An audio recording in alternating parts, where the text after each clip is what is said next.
Assalamualaikum warahmatullahi wabarakatuh. Saya Ahmad Faisal dengan NIM 1102.194.194 akan mempresentasikan mengenai tugas Artificial Intelligence dengan judul Implementasi Deep Learning pada Kehidupan Sehari-hari.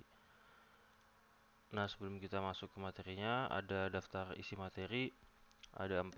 Yang pertama itu apa itu Deep Learning, kemudian cara kerja dari deep learning dan macam-macam deep learning, sama terakhir implementasi dari deep learning. Kemudian sebelum kita masuk ke lebih jauh, yang pertama itu ada definisi dari deep learning itu sendiri. Jadi apa itu deep learning? Jadi deep learning merupakan sebuah AI yang bekerja dengan cara meniru cara kerja otak manusia. Ia mampu mengolah data mentah dengan mengenali pola-pola yang telah ditentukan.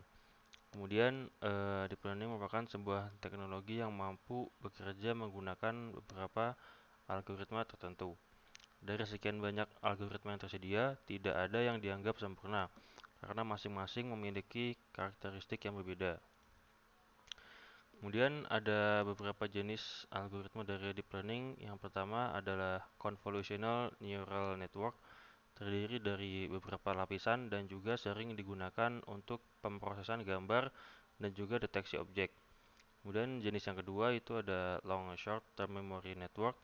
Teknologi ini mampu mengingat seluruh informasi dari masa lalu, dari periode-periode tertentu, dan juga bisa menyimpan informasi dari waktu ke waktu.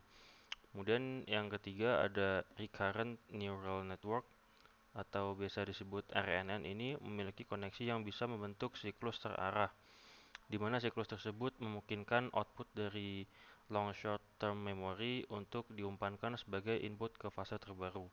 Biasanya ini digunakan untuk teks, gambar, analisis deret waktu, pengenalan tulisan, dan pengenalan tulisan tangan.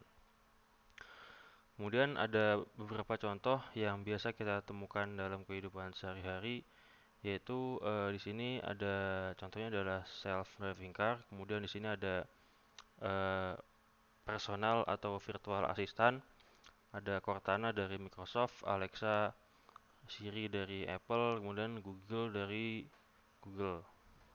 Kemudian juga ada sosial media yang biasa kita gunakan sehari-hari, ada Instagram, YouTube, Facebook, WhatsApp, LinkedIn, Twitter, TikTok, dan lain-lainnya. Kemudian juga termasuk dari aplikasi marketplace yang biasa kita gunakan untuk belanja online. Dan juga contoh simpelnya ada Google Maps juga di sini.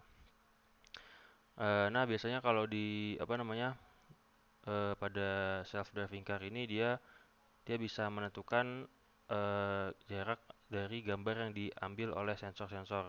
Misalkan jarak dari antara mobil satu dan mobil depannya itu sudah ditentukan, jadi dia bakal menginput ke sistem bahwa ini belok kanan atau belok kiri. Kemudian pada contoh lagi yang seperti sosial media dan marketplace ini biasanya berhubungan.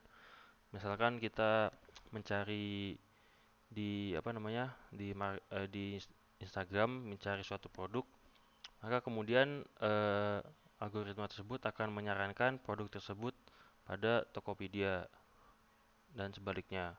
Kemudian pada Maps juga dia akan mencari jalan terdekat untuk mencapai suatu tujuan. Nah, dari contoh-contoh yang telah disebutkan itu, AI ini dia bekerja dengan cara pengenalan gambar, pengenalan suara, dan natural language processing, sama deteksi anomali.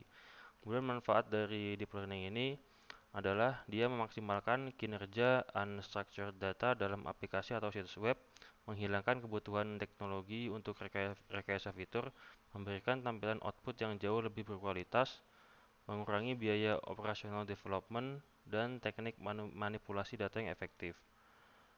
Sekian presentasi dari saya, lebih kurangnya mohon maafkan. Wassalamualaikum warahmatullahi wabarakatuh.